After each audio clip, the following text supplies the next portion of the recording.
මගේ අම්මා තාත්තේ දුවේ පුතේ බොහෝ ප්‍රසිද්ධ කතිකයෝ බොහොම ආකර්ශනීය විදිහට තමන්ගේ කතාව තුළින් අපව ඇදබැද ගන්නවා. ඒ නිසා ආගම් භේදයක් නොමැතිව ජාති භේදයක් නොමැතිව අපි විවිධාකාරයේ පුද්ගලයන්ගේ කතාවට ආකර්ෂණය වෙනවා. ඔවුන් කියන දේවල් ඇති සැටියෙන් පිළිගන්නවා. ඒක වරදක් නෙමෙයි. හැබැයි ඒ කියන කරන දේවල් විශේෂයෙන්ම ඒ පුද්ගලයෝ ඔවුන්ගේ දක්ෂතාවය මත අපව ආකර්ෂණය කරගත්තට ඔවුන් අපට පහදා දෙන දේ සෑම මොහොතකම 100%ක් නිවැරදි සත්‍ය දේවල් නොවෙන්නට පුළුවන්. ඒ නිසාම තමයි අද දවසේ පළවෙනි දේව ප්‍රකාශනයේ අනතුරු තිබෙන්නා වූ පිළිතුරු ගියේ ඔබට මට මතක් කරන්නේ.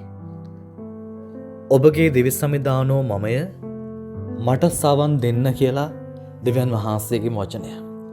අපි හැමෝටම සවන් දෙනවා. විවිධාකාරයේ කතිකයන්ට විවිධාකාරයේ පුද්ගලයන්ට අපි සවන් දෙනවා. එක් එක් කාලවලදී යම් යම් පුද්ගලයෝ ජනතාව අතර ප්‍රසිද්ධියට පත් වෙනවා. ප්‍රසාදයට පත් වෙනවා. පියතුමෙක් වෙන්න පුළුවන්, හාමුදුරු කෙනෙක් වෙන්න පුළුවන්, වෙනත් කතිකයෙක් වෙන්න පුළුවන්.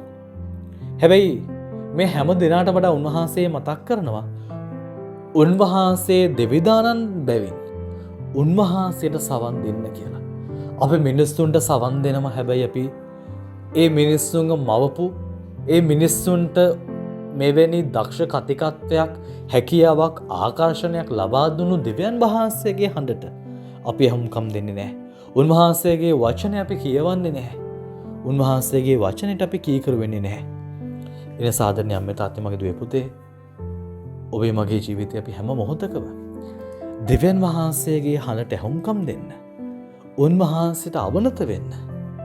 උන්වහන්සේට කීකරු වෙන්න. අපි පුරුදු වෙමු. ඔබට ජෙස්පීටයි.